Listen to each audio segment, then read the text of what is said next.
আসসালামু আলাইকুম রহমতুল্লাহি ওবরকাতুহু।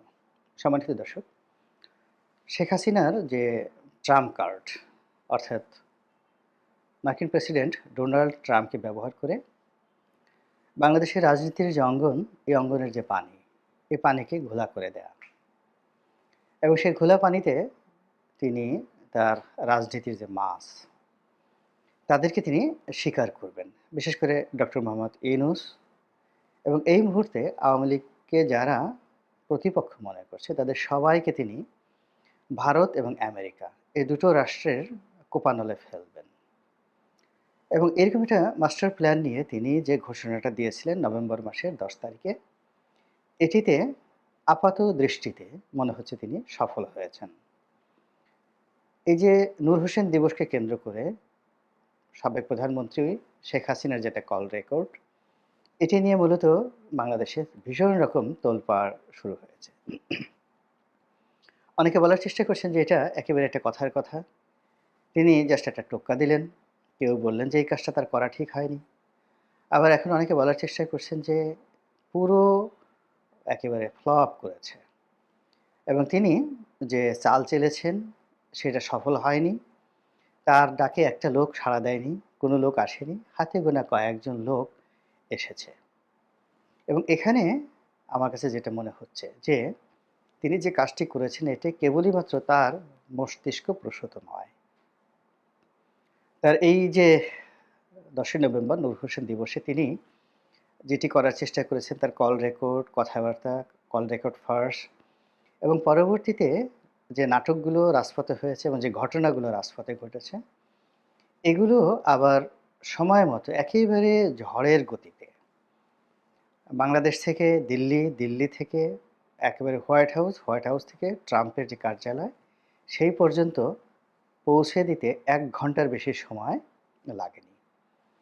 তাহলে বোঝার চেষ্টা করুন যে আ বাংলাদেশের সময়টিতে যখন এই ট্রাম্পের ছবিসহ আ লোকজন ধরা পড়ল, যেটি শেখ হাসিনা বলেছিলেন এবং সেই ছবি সেনাবাহিনীর কর্তা এবং পুলিশের কর্তা সহ সেই ছবিগুলো তোলা হলো, সামাজিক মাধ্যমে ছড়িয়ে পড়ল এবং এর অল্প কিছুক্ষণ পরেই এটাকে নিয়ে ভারতের সবচেয়ে নামকরা পত্র-পত্রিকাগুলোতে ভীষণ রকম নেতিবাচক একটা রিপোর্ট আসলো সেনাবাহিনীর সম্পর্কে, ইউনূস সরকার সম্পর্কে, বাংলাদেশ সম্পর্কে।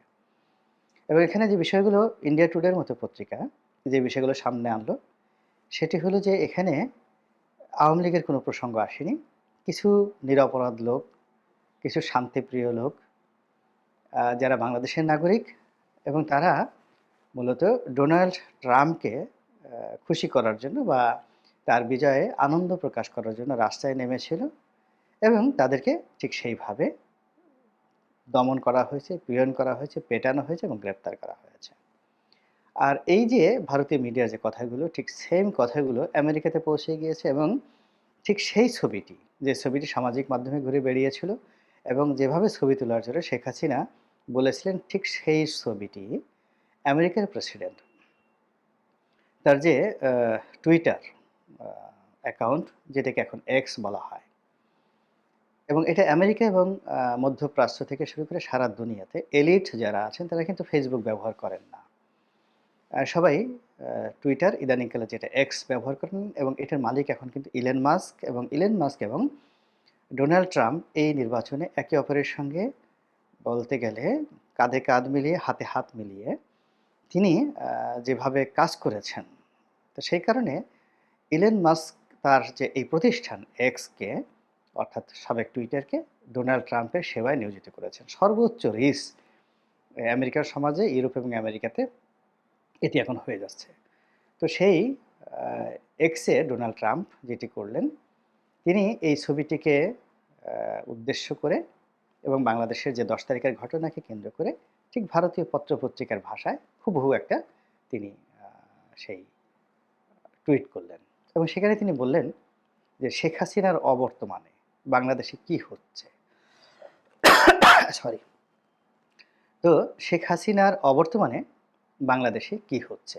এটা হলো ১ম।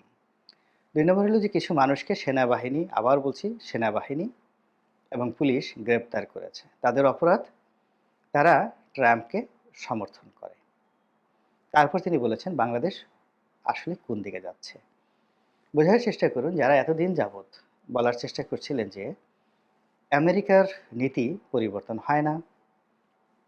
সেটা ট্রাম্প আসলেও যা, বাইডেন আসলেও তা, বাংলাদেশের ব্যাপারে নাক গলানোর সময় তাদের নেই। এবং কোনো অবস্থাতেই ট্রাম্প এই শেখ হাসিনাকে নিয়ে, বাংলাদেশকে নিয়ে মাথা ঘামাবেন না এবং বাংলাদেশের নাম তিনি জানেন কিনা, শেখ হাসিনার নাম তিনি জানেন কিনা বা মানচিত্রে বাংলাদেশের যে মানচিত্রের যে জায়গাটুকু রয়েছে বিশ্ব মানচিত্রে, এটি যদি ডোনাল্ড ট্রাম্পকে বলা হয় তিনি সেটা খুঁজে বের করতে পারবেন না। কিন্তু উনার এই যে পরপর দুটো যাকে বলা হয় টুইট। প্রথমটি তিনি দিলেন তার নির্বাচনের আগে সংখ্যালঘু মানে নির্যাতন হচ্ছে বাংলাদেশে। এটাকে নিয়ে তিনি একেবারে বাংলাদেশকে ধুয়ে মুছে ছারখার করে দিলেন। ১৪ গোষ্ঠী উদ্ধার করে দিলেন। দ্বিতীয় যে ঘটনাটি তিনি ঘটালেন এটি হলো একেবারে শেখ হাসিনার নাম মেনশন করে যে in absent of Sheikh Hasina. Sheikh হাসিনার অবর্তমানে। ইট মিনস যে শেখ হাসিনার যে ক্ষমতা মানে সাবেক প্রধানমন্ত্রী নয়, প্রধানমন্ত্রী হিসেবে তাকে এই দেশ থেকে এক্সাইল করে দেয়া হয়েছে এবং তিনি এই যে বাংলাদেশে নেই, তার এই অবর্তমানে দেশ কিভাবে চলছে। এখানে তার এই বক্তব্যের ভিন্নতর ব্যাখ্যার কোনো রকম সুযোগ নেই। অর্থাৎ ভারত যেটি বলেছে যে ভারত শেখ হাসিনাকে সাবেক প্রধানমন্ত্রী মনে করে। এটি কৌশলগত কারণে, কূটনৈতিক কারণে ভারত বলেছে। কিন্তু ডোনাল্ড ট্রাম্পের এই বক্তব্যটা যদি বিশ্লেষণ করেন, তাহলে তিনি বলতে পারতেন যে শেখ হাসিনার লোকজনের উপর কেন নির্যাতন করা হচ্ছে? আ বিরোধী রাজনৈতিক মত এবং পথকে কেন দমন করা হচ্ছে? কিন্তু সেটা না বলে তিনি বলছেন যে শেখ হাসিনার অবর্তমানে বা শেখ হাসিনার অনুপস্থিতিতে কি করা হচ্ছে। ইট মিনস শেখ হাসিনার হাতে একটা ক্ষমতা আছে, তিনি কর্তা এবং যেকোনো কারণে সেই কর্তা তার কর্তৃত্ব নিয়ে দূরে আছেন অথবা তাকে দূরে ঠেলে দেয়া হয়েছে। এবং এই যে তার যে দূরে চলে যাওয়া বা ঠেলে দেওয়া এর ফলে যে অরাজকতা তৈরি হয়েছে, যে নৈরাজ্য তৈরি হয়েছে, যে অস্থিরতা তৈরি হয়েছে, এটি মিস্টার ডোনাল্ড ট্রাম্প একেবারে স্পষ্টভাবে বুঝাতে চাচ্ছে যে তিনি শেখ হাসিনার পদ, পদবি এবং এক্সাইল পুরো বিষয়টি সম্পর্কে তিনি ওয়াকিবহাল। এবং বাংলাদেশ সম্পর্কে তিনি যা কিছু জানেন, স্পষ্টভাবে জানেন। ২ নম্বরে হলো যে আওয়ামী লীগ এবং ডোনাল্ড ট্রাম্প এবং মিস্টার মোদি এই ৩ টি ত্রিভুজ একত্র হয়ে গিয়েছে।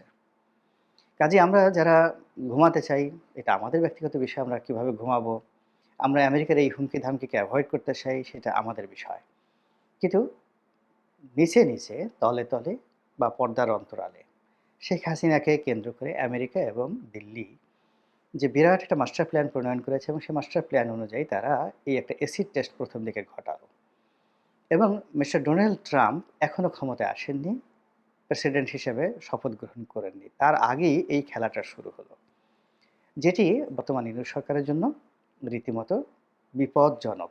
আমি শুধু বিপজ্জনক বলব না, ইউনূস সরকারের সঙ্গে যারা সম্পৃক্ত রয়েছেন তারা, এই আন্দোলনের সঙ্গে যারা সম্পৃক্ত রয়েছেন, আপনি দেখুন যে আমি নিজে যে রক্ষা পাবো কিংবা সাংবাদিক মাসুদ কামাল তিনি যে রক্ষা পাবেন এর কারণ হলো আমরা ইদানিং নিরপেক্ষভাবে কথা বলার চেষ্টা করছি। কিন্তু আওয়ামী লীগ সরকার আসলে আমাদেরকে ছাড় দেবে না। প্রথমেই বলবে, "ওই যে মাসুদ কামাল যে শেখ হাসিনাকে মাল বলেছিলেন বা আমি যে শেখ হাসিনার বিরুদ্ধে লেখা লিখেছি, তাকে টিটকারি করেছি, তার শাসনামলের সমালোচনা করেছি, ওইগুলো অতীতের কর্মকাণ্ডগুলো সামনে এনে আমাদেরকেও কিন্তু অপদস্থ করা হবে। আমরা যে এখন নিরপেক্ষভাবে কথা বলছি বা এই সময়টাতে ঝুঁকি নিচ্ছি, কয়েকজনই তো। এই বাংলাদেশে আমি আছি, দেশের বাইরে মুফাজ্জল ইসলাম আছেন, উনি বলছেন। আর এই মাসুদ কামাল সাহেব আছেন। আর অন্যদিকে নিরপেক্ষভাবে কথা বলছেন অনেকটা প্রো বিএনপি কিন্তু বিএনপিকে সাপোর্ট করলেও তিনি বাস্তব জিনিসগুলো বলছেন সেটা হলো সাংবাদিক শাহেদ আলম। তিনিও মোটামুটি নিরপেক্ষভাবে বলার চেষ্টা করেন কিন্তু তিনি আওয়ামী লীগের পুনর্বাসন থেকে শুরু করে অন্য যে বিষয়গুলো রয়েছে রাজনীতি, এই বিষয়গুলোতে উনি ওনার মতামত প্রকাশ করেন। এখন যারাই আমরা এই কথাগুলো বলছি, আওয়ামী লীগ আমাদেরকে যে ছাড় দেবে বা দেবে না এটার বাস্তব প্রমাণ হলো ধরুন এই যে মোস্তফা সরোয়ার ফারুকী কিংবা ওই যে আওয়ামী লীগের এমপি আফিল সাহেব, আফিল উদ্দিন, তার ভাই বশির উদ্দিন যে এখন উপদেষ্টা মণ্ডলীতে তারা অন্তর্ভুক্ত হলেন, তাদেরকে কিন্তু কেউ ছাড় দিচ্ছে না। ফলে এই যে এখন যা কিছু হচ্ছে, এটা যেকোনো মূল্যে আমরা এই যে সমালোচনা করছি মূলত এই সরকারকে সতর্ক করার জন্য এবং এই সরকারকে স্ট্যাবল করার জন্য এবং এই সরকার যেন ক্ষমতায় টিকে থাকতে পারে এবং তারা ভালো, ভালো কাজ করতে পারে। কিন্তু তারা না করে অনেকগুলো অনাহূত বিষয়, অনেকগুলো অনাহূত বিতর্ক এবং যাকে বলা হয় অপ্রয়োজনীয় বিষয়াদি নিয়ে এই সরকার খুব ব্যস্ত হয়ে পড়েছে।